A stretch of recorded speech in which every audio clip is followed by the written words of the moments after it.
Good morning, afternoon, evening, wherever you are, and welcome to FreeThought Hour. And my guest tonight, well, is tonight here. I don't know what you've got where you are, but my guest tonight is an interesting guy. He's a Christian, or is he? I don't know. Let's see him. Tim Hull. How the devil are you, Tim? I'm fantastic, John. How are you doing? Yeah, I'm fine too. Thank you. That's good. That's good. Well, to answer the question, yes, I am a Christian. So no doubt in that. Great. Okay. Well, the first thing I ask my guests to do is to give us some idea of their background. I'd like to know. I'd like you to tell my small but select audience, it grows in the podcasting period after it's finished being live. I'd like you to tell us how you got to be the man you are today. Oh, What's man. your journey? That's a really big question. So I'll kind of skip over some of the less exciting parts. But I mean, my parents were Catholic growing up. My older brother and sister were both confirmed in the Catholic Church, and I was told that I had to be confirmed in the Catholic Church, and then I could basically do whatever I want.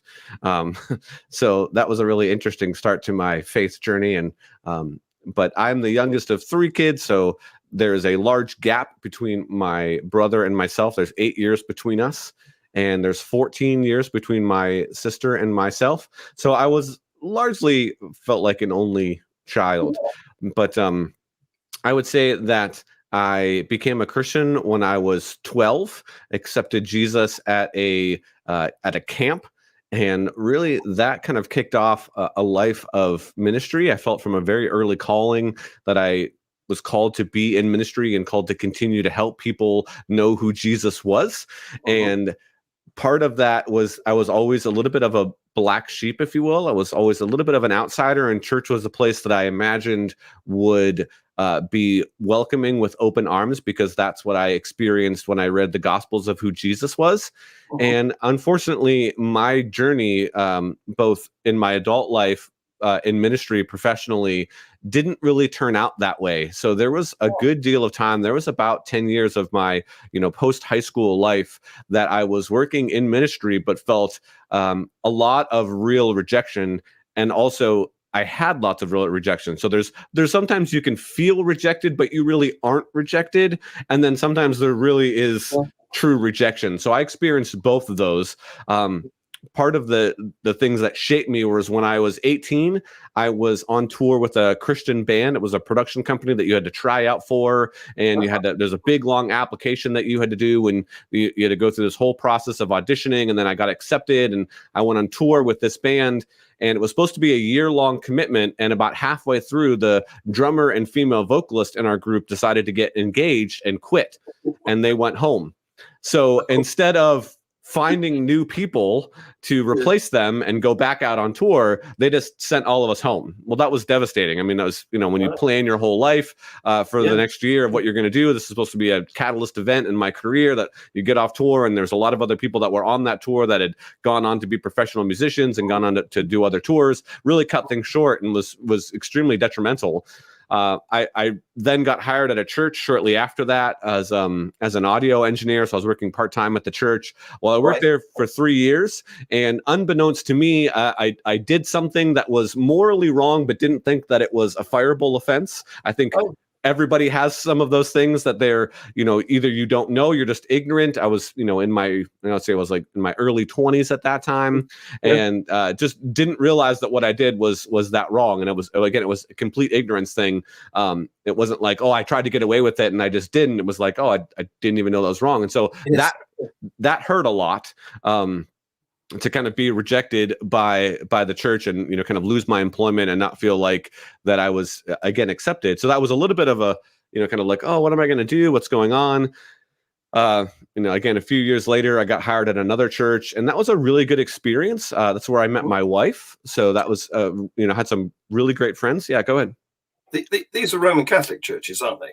No, this is a Protestant church. So after high school, I was told that I had to be a Protestant, or I was told I had to be confirmed a Catholic. And then as soon as I was confirmed, I started going to a Protestant church. So that's where the camp that I got saved at was a Protestant-based camp. And so, shortly after that, I think, I was 16 or so. I started going to a Protestant church.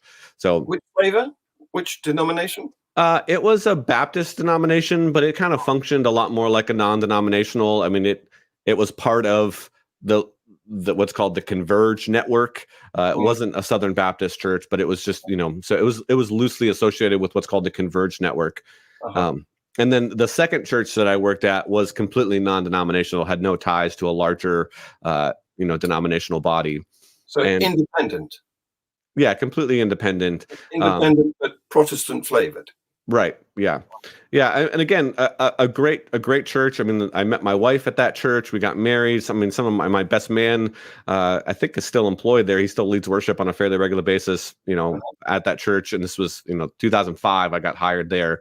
So that, again, it was a really great experience, except for the fact that about 2 or 3 years in to my working there, really felt a strong calling to be a worship leader. Like I said, I was a musician. I played guitar, sang and all that stuff. I was leading worship for the college and career ministry at that church, and was told by the executive pastor that I would be able to move into a more permanent role into the music group, into the musicians, to be a worship leader.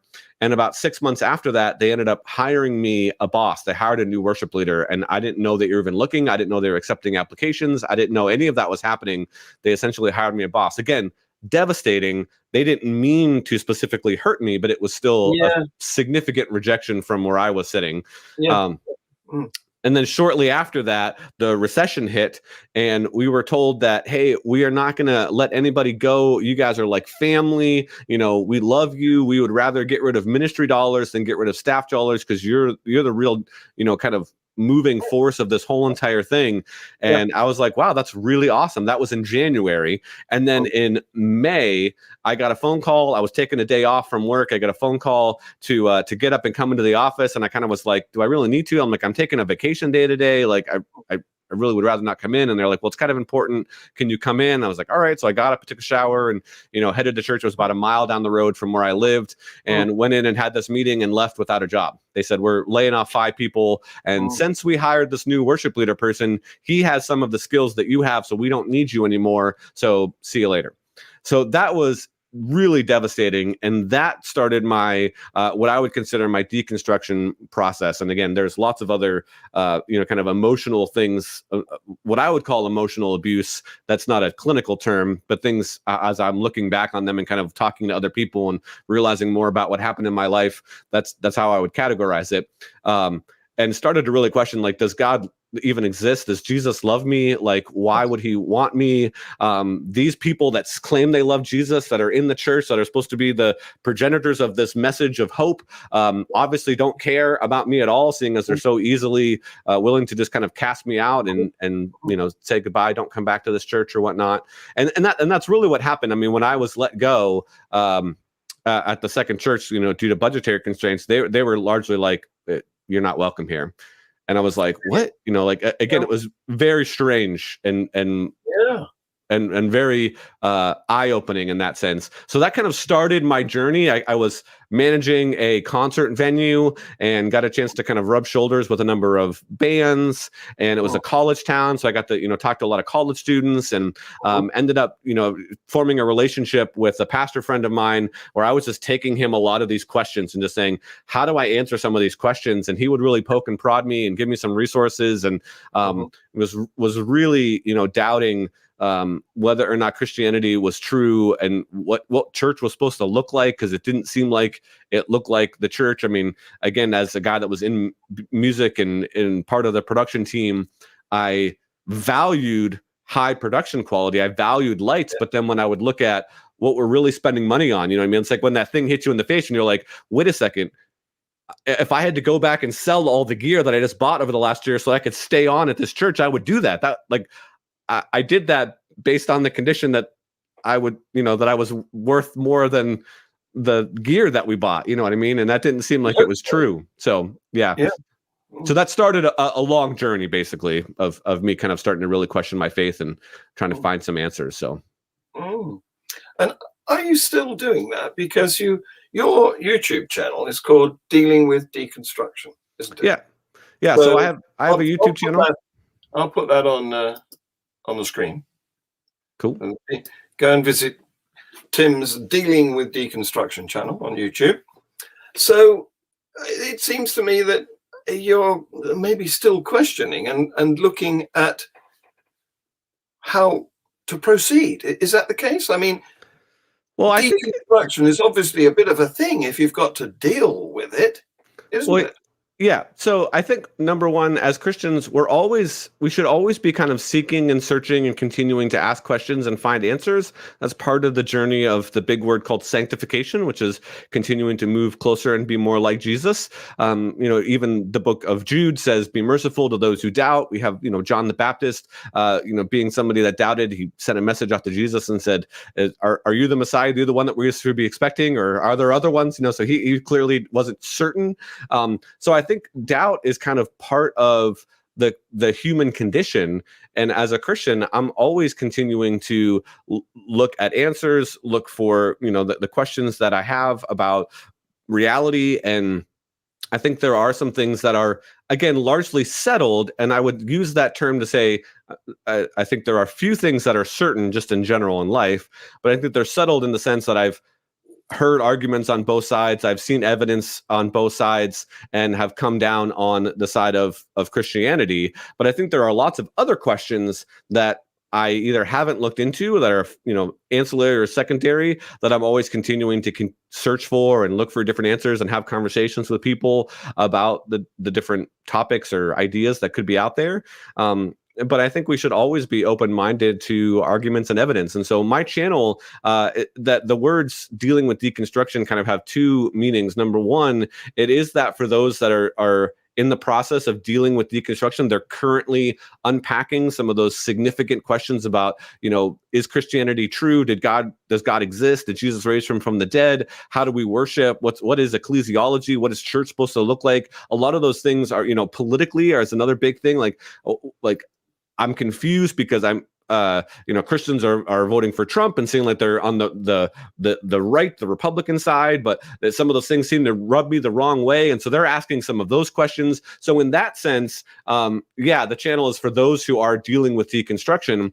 And on the other hand, the dealing with deconstruction is a little bit, I think there's a pretty significant miscommunication between people that have, fully deconstructed their faith and are kind of on the other side of that journey. They consider themselves atheist or agnostic, or we see this other term called the nuns. That when I have conversations with them, I kind of look at them and think, who told you that? Like I don't ever remember hearing that in my Christian journey. I don't ever remember hearing that being taught. I don't remember hearing that in any of my research. I'm not sure where you're getting that idea that what you rejected was the Christianity that I'm a part of. And so that's where I continue to scratch my head sometimes. So in that sense, I want to deal with some of those deconstructing kind of consistencies and try to bring some clarity to some of them. And I think one of those examples would be something like, the purity movement, the purity culture that came out of the 90s that I was steeped in. And when I hear people talk about it, I don't discount their experience. I nod my head and say, yeah, I can see how you're thinking some of that, but that's not what I think was at the core genesis of it. I think there was something missed somewhere, and then wanting to be able to have a conversation and unpack some of that and look at what's really going on. So, yeah. You did a show on purity and modesty. I caught some of that earlier on. Yeah. So you've said a lot there that I want to unpack a bit, because you're right that we all have doubts. Mm-hmm. Even the head of the Anglican Church, the Church of England, the Archbishop of Canterbury, he is on record having doubts twice. He's been reported in newspapers about wondering whether there is a God there. And I could put those quotes into the chat underneath this video. But you also said about certainty. You said you don't think there is such a thing. That's interesting, because neither do I. But why don't you think there's certainty?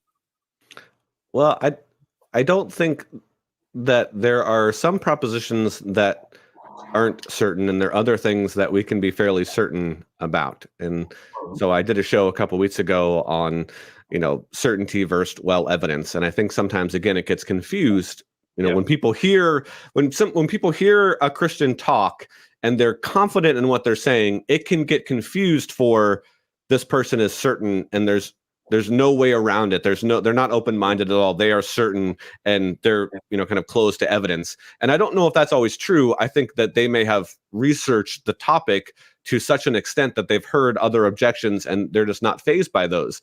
But I do think that, well, in the Descartesian sense, I think there is certainty. Like, I'm certain that I exist in that sense, but I don't think certainty is necessary for other knowledge claims or other truth claims, to say that you affirm such a proposition that you have to have certainty to say that you know it. Well, there's a lot more I want to pick up on there. They've researched the topic. Well, maybe they think they've researched the topic, but where have they gone for their source of information? Have they gone to the Bible or have they looked outside of the Bible? Well, that depends on the claim. That would be one question that I would, when they claim to have researched, my question would be, what sort of research? Is this, the Bible, or is this Google, or is this some actual, scientifically substantiated pieces of information? And then you said, what was the other thing you said? Evidence. Yeah. It's great stuff, isn't it? Evidence. It sure is. What do you think it is? Evidence is that which makes a proposition more likely to be true. Right. So is it incontrovertible then, or could you question evidence of that sort? Supposing we take somebody's testimony on something, would that be evidence? Yes, I think it's evidence. I think there's two parts to this. I think number one, when you said, where do they go to, get the answer to this, or have they done enough research or whatever? I think one of the things that I like to talk about is, in general, so this is one of my favorite things to talk about, is the sort of evidence that you would be looking for, the sort of investigation that you would do has to be in relationship to the claim, has to be purported or in line with or parallel to the type of claim that you're asking. Yeah. And so there are lots of different types of truth claims out there, lots of different things that you can, proposition P, is proposition P true? Well, that would depend on the nature of that claim. And so the sort of evidence that you would look for, that you would be expecting, should be in line with the type of claim that you're looking for. And so that's why I think it's hard to just, evidence in that sense. Testimonial evidence can be evidence for sure, because it can increase the probability that proposition P is true. Is it the only evidence that you should have? Again, it depends on the claim. So, yeah, I think there's nothing in principle. There's no defeater in principle for testimony evidence, but it depends on the claim that you're looking at. So you sound as though you're saying the old saying that extraordinary claims require extraordinary evidence. Who was that? Carl Sagan? Yeah, I would say that all claims require sufficient evidence. That adding things like the word extraordinary makes it a little bit more subjective, because now we're getting into some kind of like Humean realm where you're looking at Hume's objection to miracles, and you say, well, the likelihood that the answer is a natural explanation is far more greater than that of a supernatural explanation. And I think that does two things. Again, I'm just kind of pulling this from memory here. I think that does two things. Number one, it kind of creates an unnecessary divide between natural and supernatural, which I don't know that I would really recognize. And number two, I think it doesn't get us around things like the problem of induction, that those are metaphysical type claims that we would have to look into and discuss. Wow. Yeah, discuss indeed. Well, yeah. There's no, you're saying that there's no real distinction between natural and supernatural? It depends on, again, what you're talking about. So if we're talking about that which exists, to create some sort of natural versus supernatural divide seems a little bit odd. It's helpful in discussions that we're having here, but I don't really know that epistemologically or epistemically, depending on how you want to talk about it, there's really like a relevant divide between the two, because they're all that which exists. Really? You have evidence for supernatural existence? Well, again, you're going to get into what type of evidence actually matters. Well, right. That's why I asked you that at the beginning, because I have my own take on this, being, a retired science teacher. Sure. I think there are two standards of evidence. The scientific standard requires observations that are repeatable and shareable. And there's nothing else in science that counts as evidence, because we wouldn't accept testimony since, I could testify that I've got an oak tree in my garden, for example. Sure. You would have no idea whether that's true or not. So my testimony in that case is valueless. Not necessarily. You would have to choose whether to believe me or not. And you can't choose evidence. Well, there could be other factors that go into that. I'm just offering you a piece of testimony. So what would you do to check my testimony? Of the claim that you have an oak tree? Yeah. Well, I mean, that's a physical claim, so I'm going to look for physical evidence. But I could say, I don't know you very well, but I could say, well, John's been very truthful about lots of other claims, and so the probability that he's truthful about this claim is likely. So I have no other reason to doubt him in this sense. And so therefore my justification is warranted that if he says that he has an oak tree, and oak trees are, native to where you live, like if I had your address and I could look it up and say native, oak trees do grow in that area, then again, I would have no reason to doubt that. And I would say, sure. Now, am I absolutely sure? Again, am I certain that you have an oak tree? No. I mean, could I go through other investigative processes to confirm that claim that you have an oak tree? Of course. I mean, I could fly to your house if I knew where you lived and look at it, but I could call a bunch of your friends. I could talk to your wife. I could call your neighbor.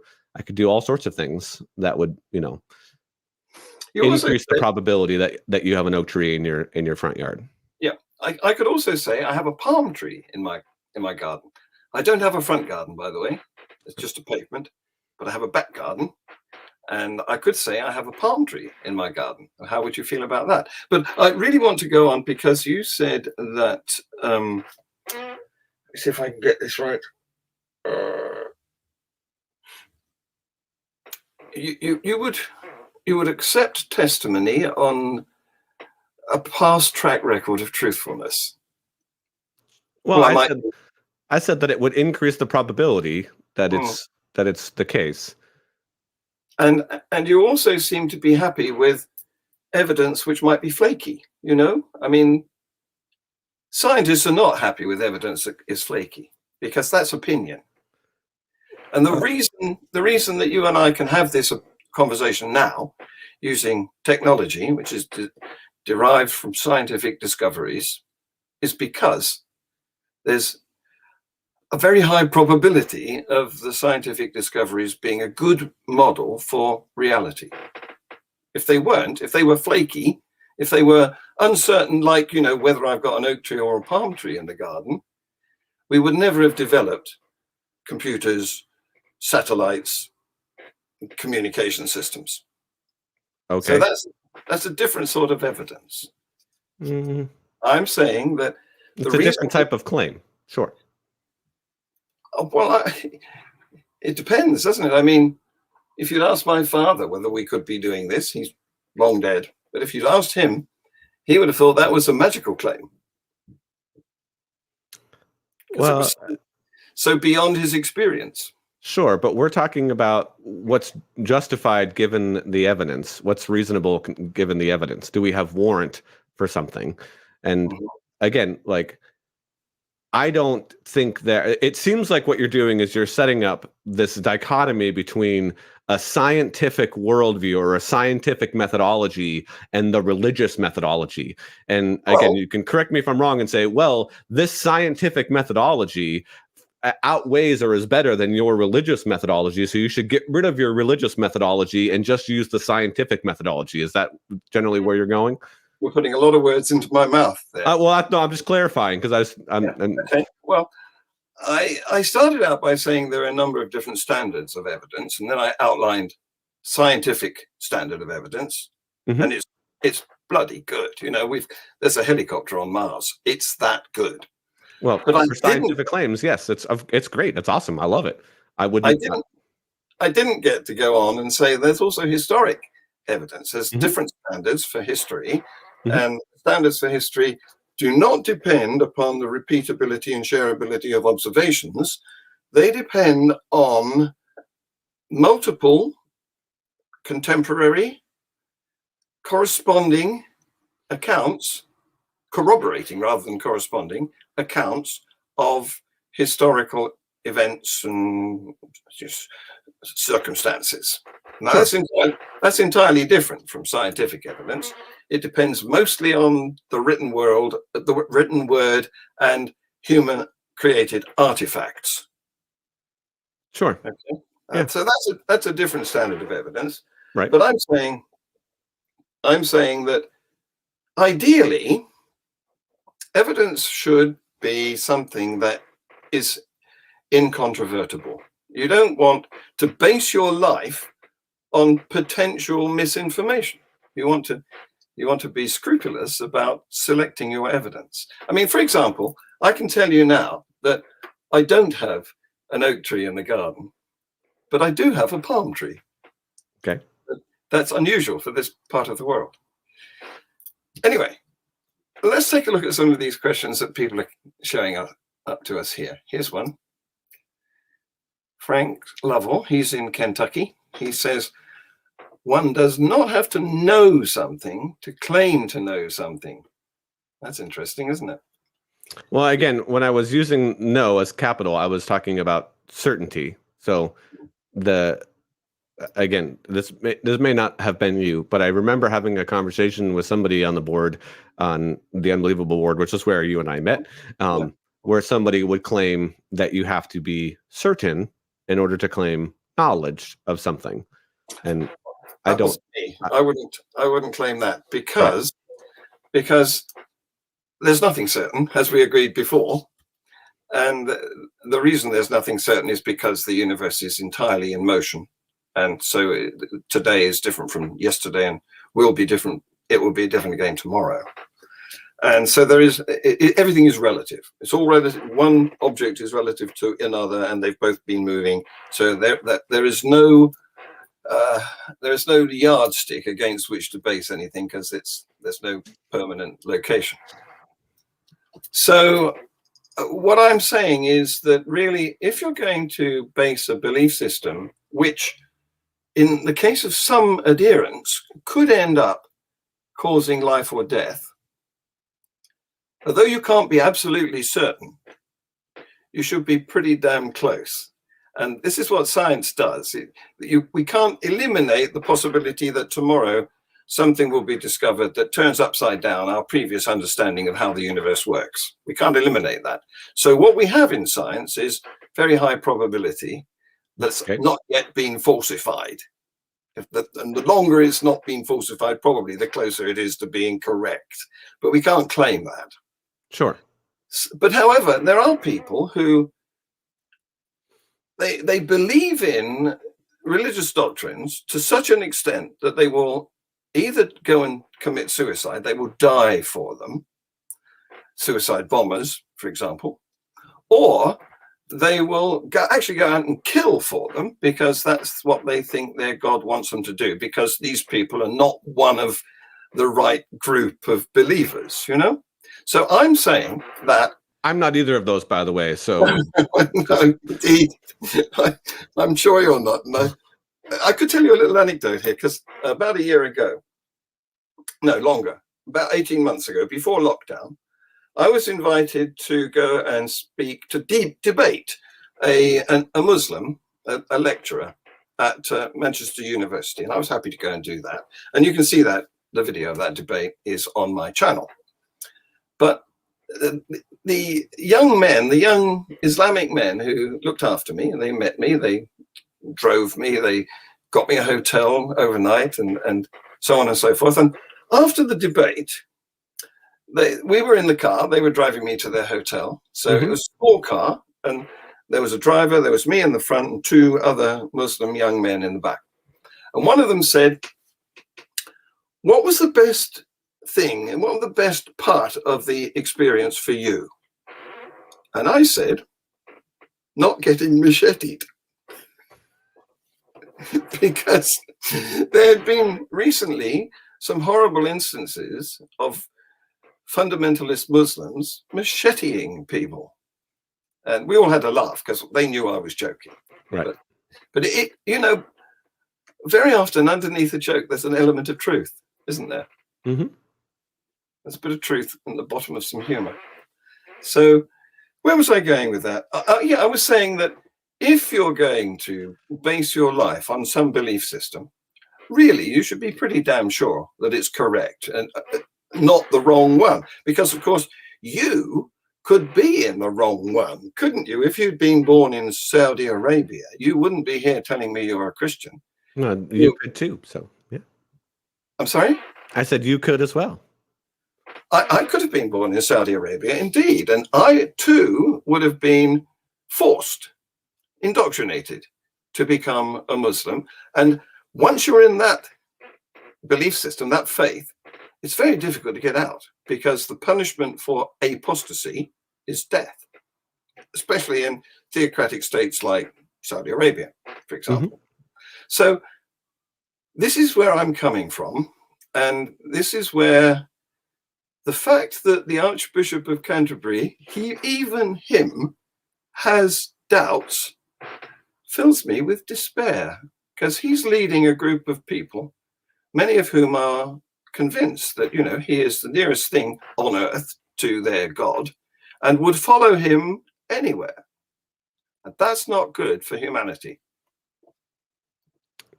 Okay. Here's Frank again. Does Tim think that false testimony is rare? What about that? I have no idea.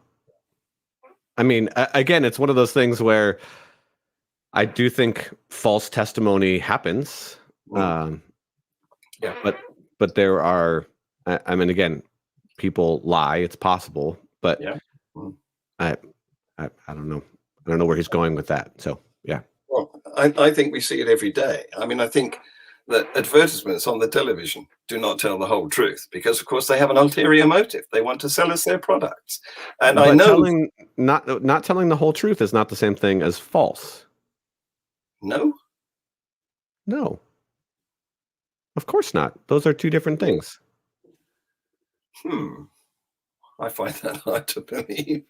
But we also know that our Prime Minister, for example, is a frequent liar. We've called him out dozens of times in the short period of time since he was elected in December 2019. And there's documented evidence to show how he said this on one occasion, and then on the other occasion he said the opposite. It's all on video. So we know he's a liar. And you mentioned Trump, I believe, didn't you? Or was that before we started broadcasting? Again, I mean, Trump is a fairly significant figure in American politics, unfortunately. So, yeah, whatever. Yeah. But he was not short of a few falsehoods either. Sure. Oh, dearie me. So there's some more questions. Who's this? Jason. No one is denying you've had experiences. The source of the experience is explained as Jesus, is because that's what you were taught as a child. Santa is not real. I'm sorry. Okay, there wasn't a question there, so I don't No, really. it wasn't. No, yeah. So, Jason, these are meant to be questions. This is a question, though. This is Keith. Science tends to go out of its way to disprove things. He's right, isn't he? This is, again, it's not really a question. Yeah, I mean, I don't disagree. So, I mean, like, Yeah. anyone trying to set up this false dichotomy between science and your Christian worldview, Tim, is going to have a hard time with me, because it's just, You're fully on board. I'm not really going to take the bait in that sense, because I think we're talking about somewhat two different things, but I tend to largely agree with science. I mean, again, I don't know your audience. I don't really have a problem with things like common descent. I'm not a young earth creationist in that sense. I mean, so like, I mean, again, we might be able to slightly quibble over some sociology science, or might be able to quibble over some, LGBTQ science. But again, I'm not really up on that, so I wouldn't really have a conversation or debate any of that stuff, because I haven't prepared. I haven't looked into that. I can address it perhaps from a biblical standpoint. But now you mentioned the Bible. So how reliable do you think the Bible is as a source of information? I mean, you mentioned that you're not a creationist, or not at least a young earth creationist, but what's the Bible's view on that? Doesn't the Bible suggest that there's not been that many years since everything was created in a mysterious way that we don't understand? If that's an argument that you want to make, we can go through it point by point and look at it, but there are several other ways to read those which are in line with even the Chicago Statement of Inerrancy, that don't disagree with that. So again, that would be a position. I would be arguing against a position that someone else would have to make. So So now you're using argument as your yardstick for distinguishing between truth and falsehood. You're saying that you could make an argument to perhaps represent the 6 days of creation as though they were 600s of millions of years. That's one argument that I've heard, isn't it? But the point I would like to make here is that argument is not evidence. So I think there's two things there. Number one, I was saying that if you, John, wanted to present a syllogism that the Bible talks about it being, or the only way to interpret the scriptures accurately based on a given hermeneutic is a young earth creationist position, that you could present that, and then you and I could talk about that. But I'm not gonna try to argue against something or create a case for something when I haven't made a position. So number two, in my definition of evidence, I said that which makes a proposition P more likely to be true. And an argument does do that. Now, arguments are made up of premises, and if they have no fallacies in them, if they follow logic, we can have three types. We can have deductive, inductive, and abductive arguments. And so in that case, the conclusion would be, if it's sound, would be evidence for its conclusion. Now, typically what happens is that you have premises in an argument that are supported by other data. So you have, whether it's observation or whether it's, again, philosophical or analytical, all of these things would then go to support the premises. And it would be silly to ask for, other observations of a conclusion, or a specific observation of a conclusion of a sound argument. If you have a sound argument, the conclusion is true by definition. Well, I disagree with that, because arguments are constructed inside heads. And what the philosophers in the Renaissance period worked out was that arguments are not necessarily true. And in fact, we really shouldn't call the outcome of an argument a conclusion, because it's just an association of ideas that's been done inside a head. We should call it an inference, and then we should investigate it to see whether that inference stands up to the test of matching with observations in the natural realm or not. But didn't you already do that when you constructed your argument, though? No, because however good your premises are, they may be very solid, but you've still added them together and made a result which has to be tested. What you've done in your head is associated ideas. Now you've come up with this resulting idea. That's the one that needs to be tested. Okay? So can you give me an example of a sound argument with a conclusion? So a sound means that the premises are true and the logic is valid. That has a false, in reality, a false conclusion. I can come up with one which has an uncertain conclusion. Well, that's not what I'm asking for. Well, it might turn out to be false. So it's still being investigated. Well, no. In order for your proposition to be the case, you would have to be able to give an example of a sound argument, valid logic, and true premises that has a false conclusion. If not, I'm completely warranted in granting the fact that logic is something real and that premises that follow that logical progression, absent from fallacies, can produce a true conclusion about reality. So do you have such a thing? You remember you said earlier that nothing is certain. I did not say that nothing is certain. Really? No, I even said, from a Descartesian sense, what is certain, what I am certain about, is that I exist. Yeah. And so that's twice now that you said that. And somebody else in the comments said I did not say that. There are things that are certain, particularly in like logic and particularly in mathematics. Those types of things are provable and certain. And both of those things only exist inside heads. Okay, demonstrate that. Well, it hardly needs demonstrating. What was it you said? Yes, it does. I'm just you have the burden. You made the claim. I'm willing to wait for you to be able to do that. I wanted to make the point that you say the premises have to be good, and they do. They have to be beyond question. I didn't say that. I didn't say that. Okay, say what you said about premises again. Okay, the premises have to be true. Again, so it depends on what type of argument we're making. If we're making an inductive argument, then the premises are usually well supported, right? And that's super subjective because it's an inductive argument. And so your conclusion is going to be as sure or as confident as the premises are supported. Now, you can make a deductive argument, and in that case, the standard of evidence would be something along the lines of more probably true than false. And so if you have a good justification, you have good warrant for, and those two things are synonymous, but philosophers kind of use them interchangeably, but some philosophers use warrant, some philosophers use justification. And you don't have defeaters for those premises, then you are justified in holding them, and you have valid logic in a deductive argument, then your conclusion is true in reality. Well, now we come up against what we mean by true, because a lot of truths have changed. For example, up until the Renaissance, people thought it was true that heavy objects would fall to Earth faster than light ones. That was true up until the Renaissance, when investigation showed it to be untrue.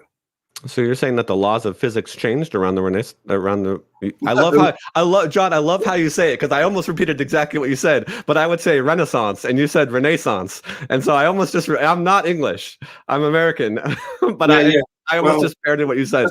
So I love it. Aluminium. Oh man, whenever I hear like my friend from England, his name is Bill, he says aluminium, and I'm like, oh. Well, you've touched on an interesting couple of things there. We're going off on a tangent here, but I'm happy to do that because who was it said that the Americans and the English are two nations differing by one common language, or something like that. Yeah. But aluminium and aluminum, that was actually named twice at the same time in different continents. So no wonder we pronounce it differently. But most English words, we stress the first syllable. Renaissance is an exception. And you say Renaissance, which is the old English way of saying it, and language has changed. Yeah. Anyway, this is, as I said, this is a diversion, because I wanted to make the point that if you can't be sure that your premises are true, and you can't because truth keeps changing, as the example I gave you, it wasn't physics changing, it was our understanding of how things behave, But those are two different things. It Well, yes, but at the Yeah, time, but they're completely irrelevant though. So you're talking about ontologically versus epistemologically. So epistemologically, their warrant or justification for the claim that larger objects fell at the same rate as smaller objects or whatnot they had a was reason. They had well, a reason. yeah, they had justification for that, and that's totally fine. Again, we can't go beyond what our justification No, but warrants. you see, we can only live in one time, and what we think is true today may not be true tomorrow, as indeed was the case back then in the Renaissance, when they thought that heavy objects should fall faster than light ones because they put them on a scale and seen how the heavy ones pushed down harder. And it seemed like a truth that was, a piece of physics. It isn't. And we discovered subsequently that they all fall, provided they're the same size and shape, they all fall at the same speed. And experiments have been done to show this. So that is an example of where logic failed, because the premises, unknown at the time, weren't true. And I can give you a more up-to-date one. Well, that's not a failure of logic, though. That's a failure of the accuracy of the premises, of the evidence that supports the premises. And again, it depends on what sort of argument that you're looking at and what sort of mechanisms that you have to investigate the certain premises, and all of those things are, factored in that sense. But logic itself is something that would be universal and unchanging. And so in that case, again, the ontology of the truth of the statement, at what speed do these objects fall, was the same, right?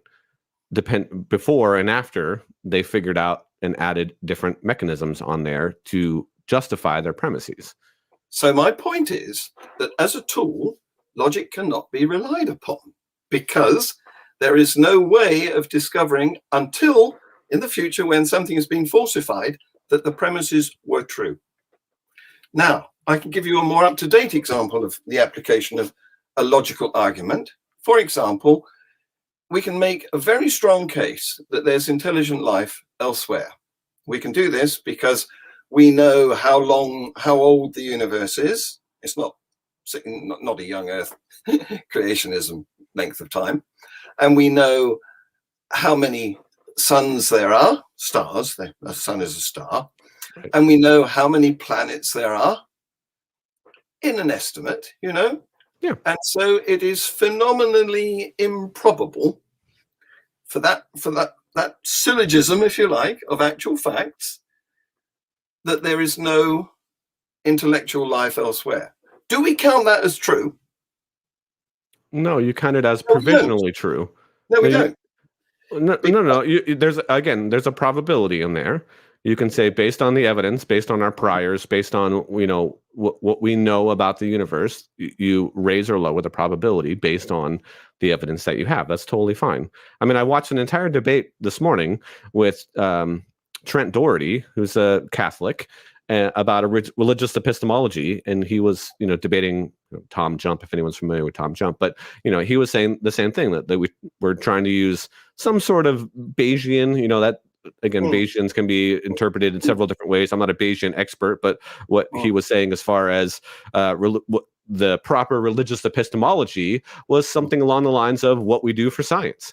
And he said it's a Bayesian type approach to reality. So we look at our priors, we look at our evidence, we look at the strength of those evidences, and we can make a reliable justification based on all of those different things. So that's the same thing that you're doing. Again, and I'm not denying. No, it isn't. I'll tell you why it isn't.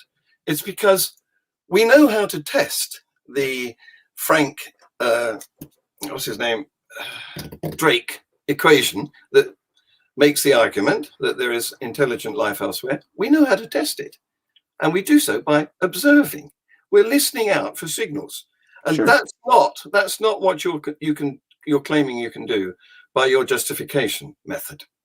No, I think it is. I think that would be an added piece of evidence. So if part of the, again, I'm not familiar. This is an area that I haven't studied necessarily, but I'm being gracious to the audience in the sense that I really don't know.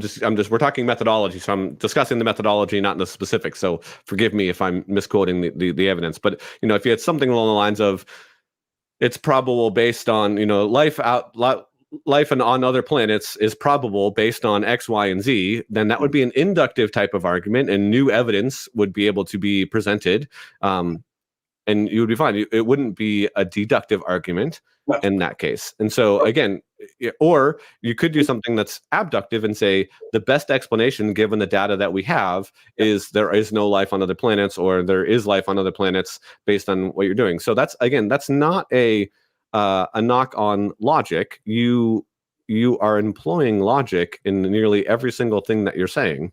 Well, yes, we are at the hypothetical stage. We're conceptualizing using logic. We're working out, there's a lot of stars, there's a lot of planets. The universe has been around this long. We know that there's life on Earth. It's highly probable that there is life elsewhere. So that is where we use logic in science, at the hypothesis stage. What we then do, which doesn't seem to happen to my mind in theology, is look for evidence. We go to find observations to check whether our conjecturing was correct. Now, do you do that? Do you go and look for your God? You're laughing because it's a ridiculous idea, isn't it? No. Well, because you switched there. And I noticed your switch. Your switch was that you have premises in your hypothesis stage, and then you make observations, right? And yes. And then you say, do you go look for this conclusion? Well, but that's not what you just said that you do in your syllogism, right? You go and look for supporting pieces of evidence to support your premises. Hold on. You're getting hung up on the syllogism stage. I grant you syllogisms are very useful. We use them in science at the beginning. But the important part is the investigation. Right. So let's leave the syllogism behind. Let's talk about how you confirm or deny the outcome of a syllogism. And that's by investigating for observations. To support your premises, yes, that's exactly what you do. And so now let me ask you this: is all evidence, from in your definition, physical in nature and repeatable and testable? Well, now we're talking about the different sorts of logic, aren't we? You mentioned induction, abduction, and deduction. Well, as far as science is concerned, deduction is out of the question. Deduction is, if you look at deductive arguments, all they do is restate the first premise. They restate the premises in their conclusion. I mean, if you take, for example, there are no married bachelors. Okay, so the argument is in the statement. The word bachelor means unmarried. So you're proving it's an example of what type of fallacy is it? Where it's either begging the question or circular. That's the one. Thank you very much. It's the begging the question. So deduction, forget deduction. It's useless. It doesn't enable us to discover anything. Most of science is based on induction, as you correctly suggested, with occasional uses of abduction when we can't get induction. Yeah. But what needs to be done when you've done your inducting? I nearly said inducing. I didn't mean that. When you've done your inducting, what needs to be done is to check, to investigate, to see whether the thought process you've been through, where you've got all your ducks in a row, you've associated all your ideas, your logical syllogism has come to an output.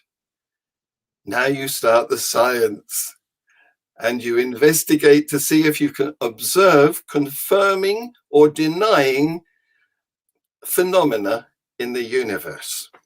Can I ask you a question? Yeah.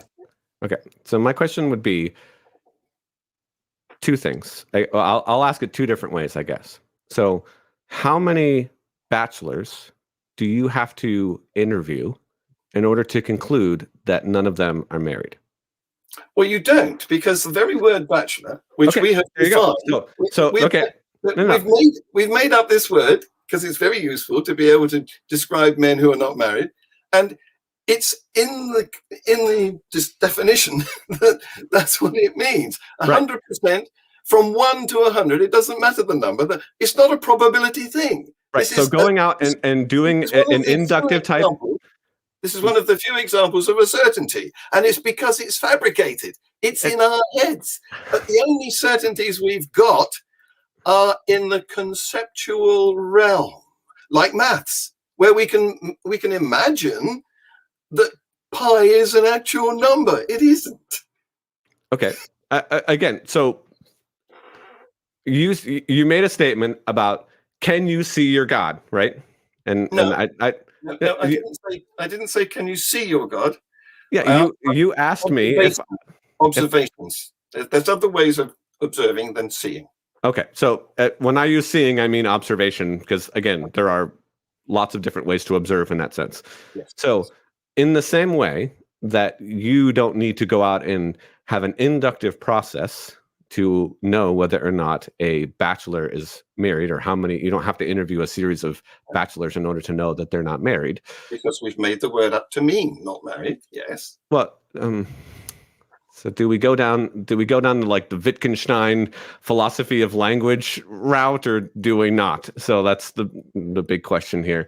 There's no need. That language is a construct, a human construct. It's all in the head. And it's not in the universe. The universe doesn't speak any language. So that's why we need to compare what's in our heads with what's in the natural realm. For the audience sake, you're making I'm leaving a lot of things aside. You're making so many assertions and statements that I just don't agree with, but I'm not sure if it's worth going down the road to unpack them or not. That it's like you two, I've got a page full of notes here. I know. All the things that you say that I disagree with. No, and again, that's totally fine. One of the things is that we come from different perspectives and different worldviews, and so we're trying to kind of find some different. So it's going to be hard for me, no matter which kind of direction that I go. It's going to open up more cans of worms because we're not even agreed on some of the, kind of fundamental pieces of how to even go about investigating reality. So, okay. I'll tell you what. Let's call a truce on that one, and let's talk about purity and modesty that you did a recent show on. Okay. We could jump to some questions. I don't know how many questions there are. I'll put some more up in a minute.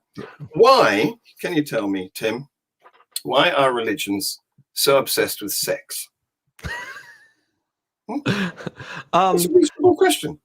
It is a reasonable question. I mean, there are lots of reasons. And so even asking the question kind of have this it's like a loaded question fallacy, right? Like if I answer it, then I'm confirming your suspicions that they're so obsessed with sex. And so I would deny, or again, I could go on the Socratic method and ask you why do you believe that? But I'm gonna grant that to your observation and to many people's observations, it seems like that it's obsessed with sex, right?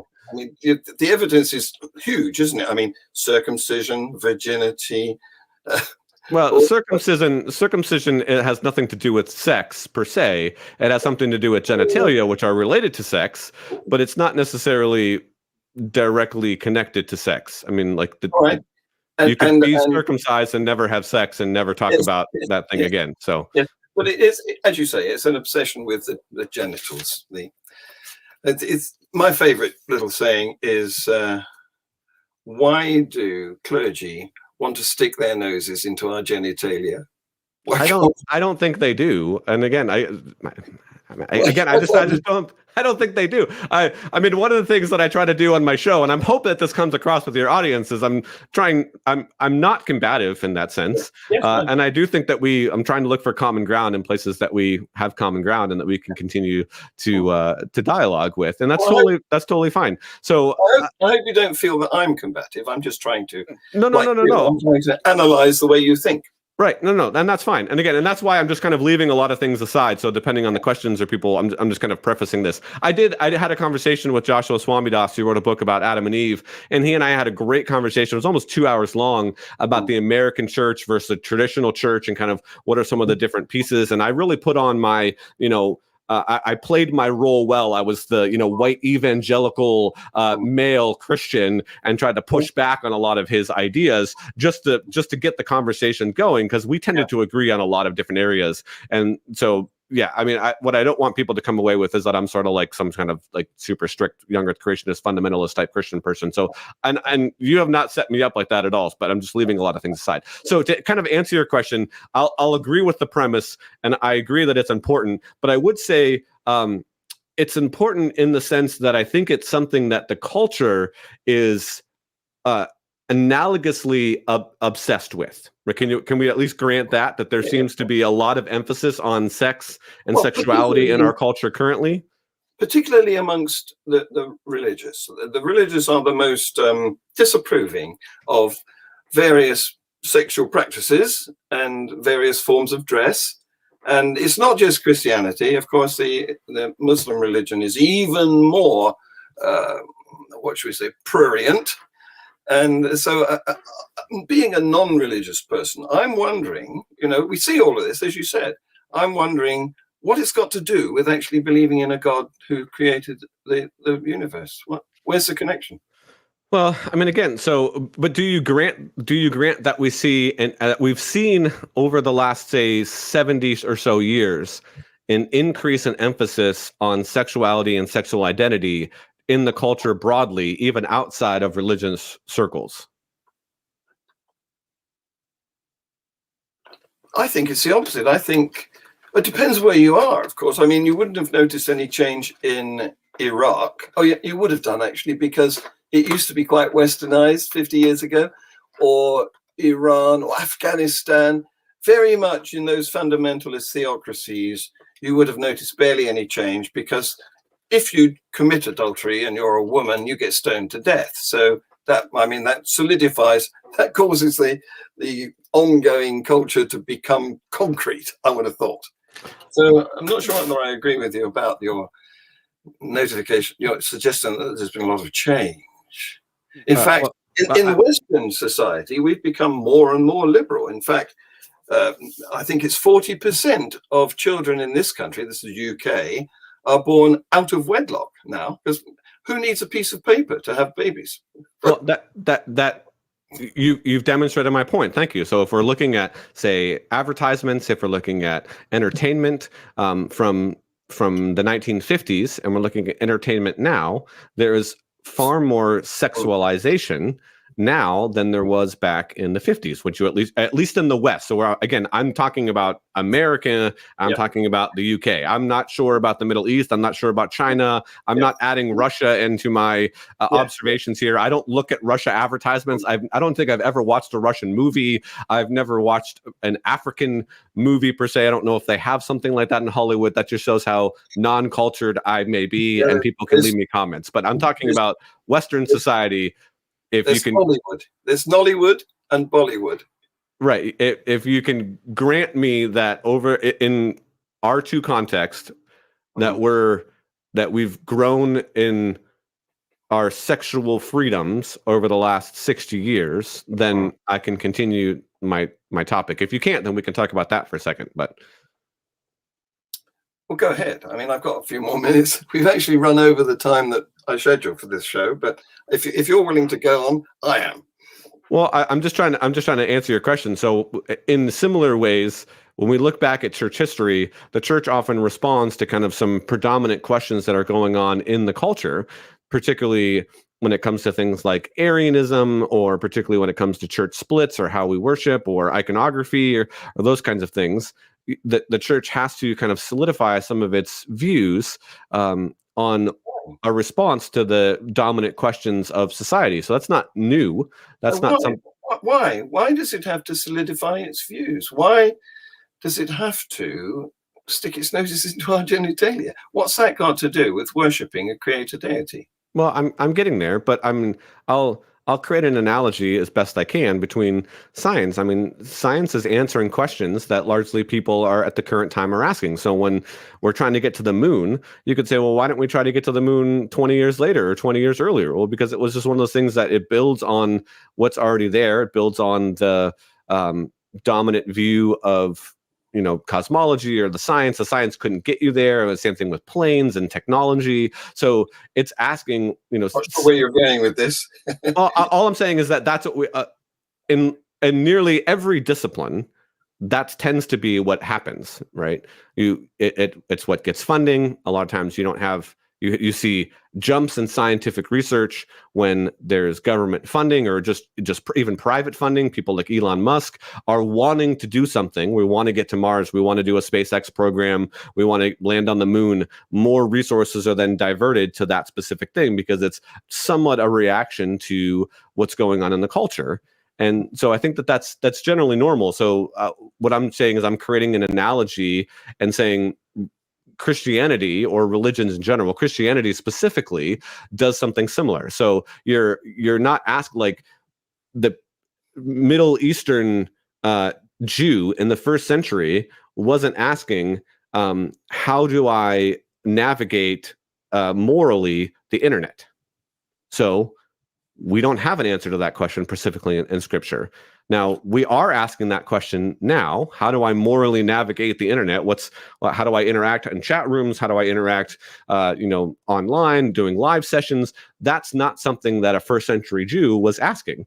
So we're not going to find an answer anywhere in the first century about that, right? And just in the same way, you're not going to find, how do we get to the moon? You're not going to find anyone talking about that. But we've seen lots written on how we got to the moon in the 30s, 40s, and 50s.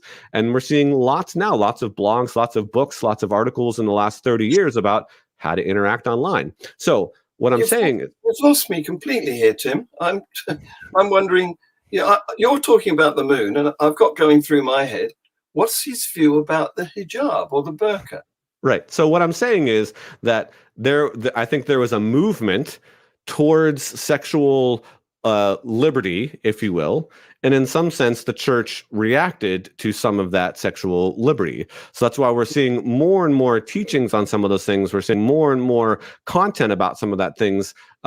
It was almost the children of the generation of the 60s and 70s that really started the purity movement, right? Yeah. Because you had this kind of, you had a pill became available. Right. You had this wide pushback of sexual liberation in the 60s. Yeah. And then so those people's kids started to say, whoa, my parents were sexual, they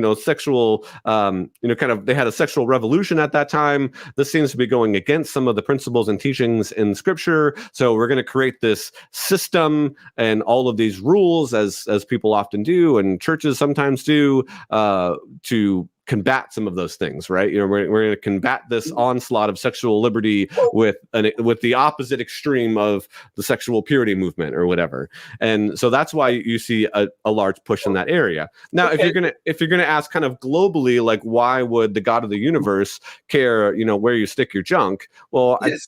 I think because it matters to who we are, and it matters to the telos that God has for us. And so in that case, we would want to know how we were designed. And that's one of those things, I think, on all things where it gets mixed up, where some people say, oh, because that's the Christian teaching, I have to do that too, even though I'm not a Christian. And I would say, no, not necessarily. I mean, there could be some, ancillary benefits to that personally, but really the if you love me, you will follow my commands. The subject to that is, if you love me. The first part of that is, if you love me. If you don't, then you don't have to follow the commands. Now, again, there may be other reasons that you do follow some of those commands. There may be other reasons that you do act in line with some of Jesus' teachings, but it's not because you love him. Okay, so you haven't demonstrated to me what business it is of any God to interfere with our reproductive techniques, which, of course, if we didn't carry out, we would have long gone extinct. However, do you know the story of the Emperor's New Clothes? Yes. It was a very vain emperor and some cunning tailors who allegedly made him some fine clothes that were actually invisible, and only the wise would be able to see them. And he went, they were invisible, they weren't real, and he went parading down the street, and everybody didn't want to appear not to be wise, so they said what wonderful clothes the emperor is wearing, except for this small boy who pointed out that he was naked. Now that seems to me what you're doing, because you're telling me what your God wants. He wants to love us. He wants us to be careful about where we put our junk and this, that, and the other, that he wants us to worship him on Sundays, so on and so forth. He's got a special celebratory time at the end of the year called Christmas, you know. What you haven't shown to me is that he exists. So you're doing, the emperor has got the emperor's new clothes backwards. You're telling me all about the clothes, and the emperor is invisible. Well, okay, sure. If you want to set up another time where we could have a more robust discussion and I could bring arguments and evidence specifically on the existence of God, we can do that. But when I asked you this afternoon, if what I need to prepare for, you did not tell me to specifically be prepared to present arguments and evidence for the existence of God. This was more of a casual conversation. I'm doing a lot of this from memory here. If you want me to compile certain arguments and evidences, we could surely do that sometime. So I'm not abnegating my responsibility. I'm just saying that wasn't what I was invited on here to do. So no, I didn't prepare you for that because I don't have a crystal ball. I didn't know how the conversation was going to proceed.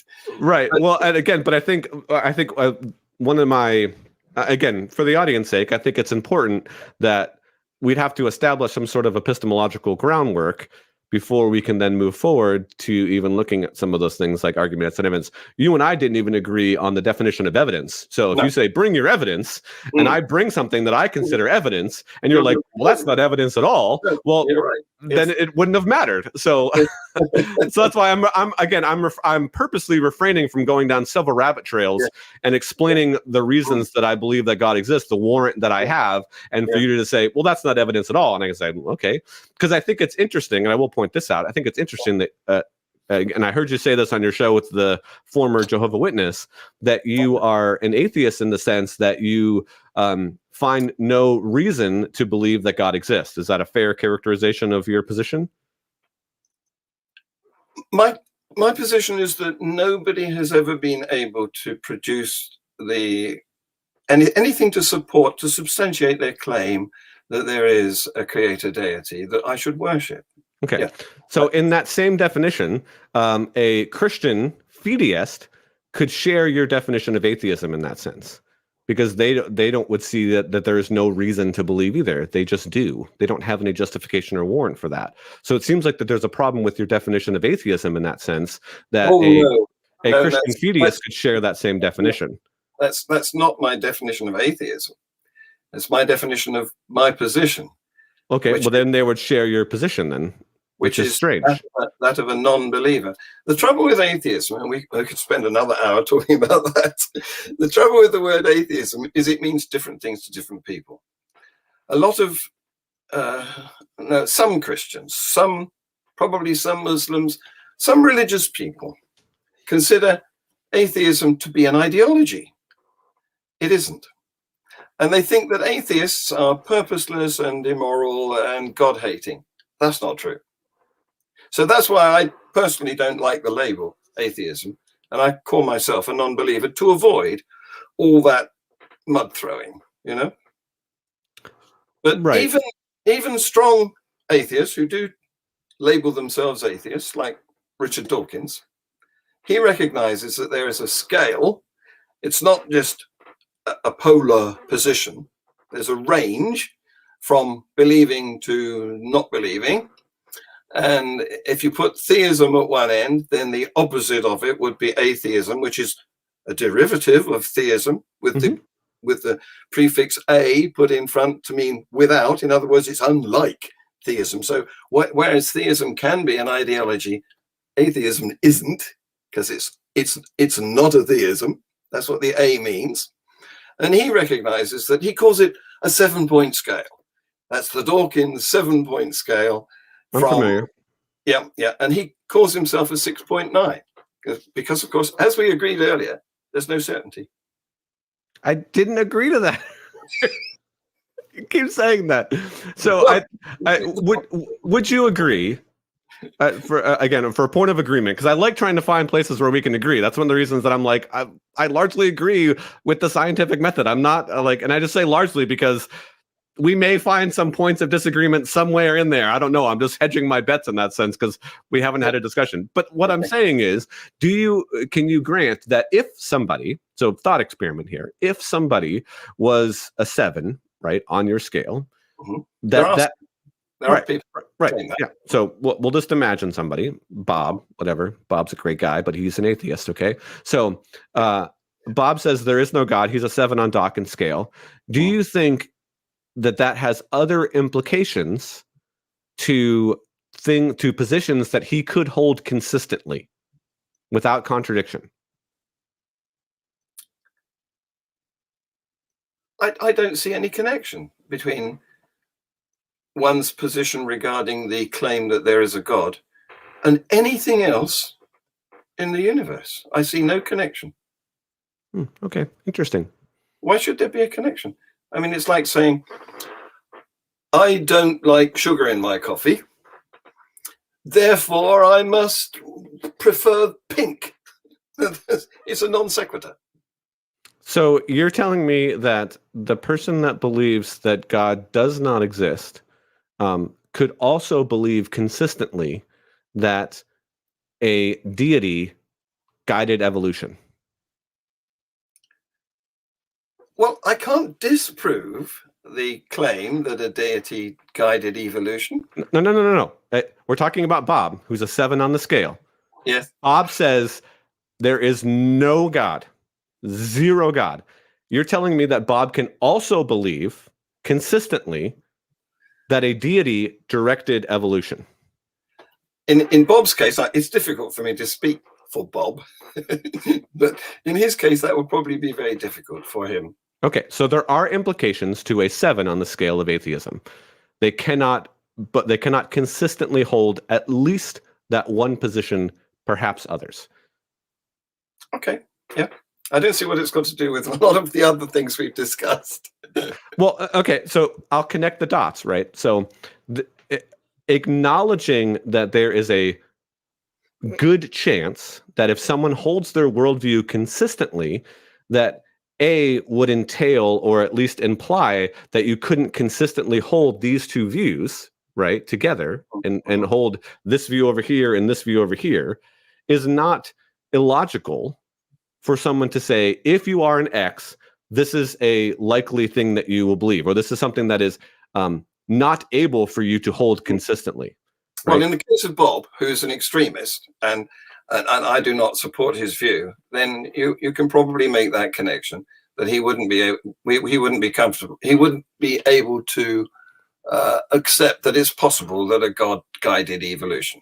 Right. Yes. Okay. So what I'm saying is that if somebody isn't aware of the current debate or the current language, or if they're using language in a way or using a definition of atheist that, let's say, was more predominant 50 or so years ago in the, Bertrand Russell age, Richard Swinburne type, age or whatever, where they would admit that they, in that time frame, those guys were around the same time, they would admit that atheist is a 7 on the scale, right? So if someone is coming at the word atheist from that perspective, and John, who disagrees and they haven't had a good conversation like I have with John, and John says, I'm an atheist. Now, again, I grant that you didn't. This is just a thought experiment. I'm not putting a label on you, just a thought experiment.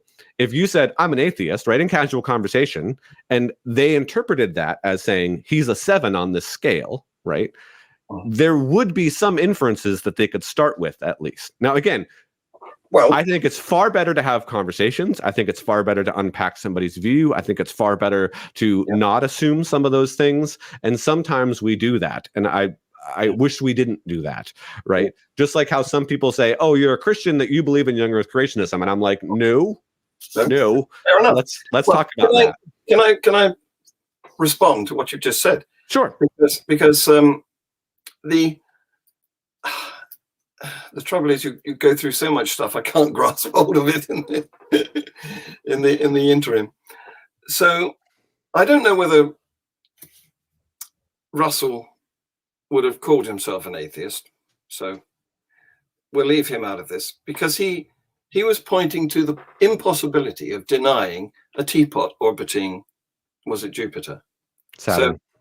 So, okay, Saturn. But so he was not a certaintyist, was he? He was pointing out that there are some things which you can conjecture, which cannot be denied, simply because we can't check with observations. The universe is too big. So he was up against the same problem that I've been outlining to you, which is that discovery is a two-stage process. You can imagine stuff, teapot round Saturn, but then you've got to investigate for matching or denying observations. That's the science bit. So where was I going to go with that? I don't know, because we touched on, you mentioned non-overlapping magisteria, Stephen Jay Gould's theory. Do you know, it's my bedtime. I know you're 5 hours behind me over there across the Atlantic. Yeah, it's almost dinner time for us, but it's fine. Yeah. But I thank you for coming on at this time of your day. Oh, man, I really appreciate it. Great. I've enjoyed it too. And I think we should do this again. Yes, I accept your offer to have another go. And maybe we should formulate some sort of structure to our meeting. That would be fantastic. I've got quite a lot of stuff on my YouTube channel that you might be interested to see. And we could debate a particular topic, for example. Yeah. I mean, it would probably be the most beneficial to debate something like epistemology or religious epistemology or something like that, and we could go from there. Because if we don't have that locked down, if you asked me, like, let's have a debate on whether or not God exists, we would probably spend most of the time talking past each other or discussing that kind of thing. So unless we can develop and agree upon some sort of agreed upon epistemology, other propositions of does X exist without an agreed upon epistemology on how to do that would be not fruitful as far as I'm concerned. But I'm not sure how we're going to come to that agreement, because you're going to want a different standard than me. Well, that's what we would talk about. We would talk about what standard is the best standard to determine a metaphysical question like, does God exist? Well, now you mentioned metaphysics. Do you know the definition of metaphysics?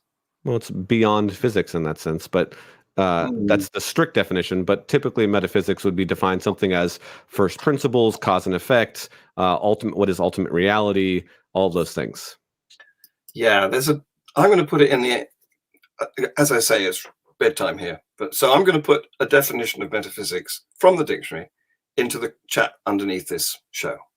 Okay. I mean, I don't think the dictionary is the proper place to define metaphysics. No, I know dictionaries follow usage. Well, but we're talking about something that's far more specific than that. We would use some sort of philosophy journal. Yeah, you'd get a more robust definition. Encyclopedia of philosophy, for example. Right. Yeah. So, I mean, again, the dictionary is something that common usage is more likely to use. But if we're talking about metaphysics proper, then we'd want to go to something that's a bit more robust. Did you know that back in the 1960s, they invented a new sort of beyond metaphysics? They called it pataphysics. Yep. Yeah. It didn't really catch on because metaphysics was slippery enough. Well, metaphysics goes back to Aristotle and Plato, so it's been around for a while. So. And there you go, you see, because all of that is in here. According to you, yes. Tim, you've been fantastic. You as well, John. I'm going to wrap up the show if I can find out where the right parts of that software is. The brand. Yeah. So I want to tell people that next week we've got another interesting guest. His name is Fernando. He's Brazilian, and he's an atheist musician. Now, the last time I spoke to him, we had a very dodgy connection between here and Brazil, so we'll have to keep our fingers crossed. Okay, so if you've liked this show, like it, comment on it, click the buttons underneath, all that nonsense, and see you again next week, same time, same place. Thanks, Tim. Thanks you, for Tom. watching. Bye-bye.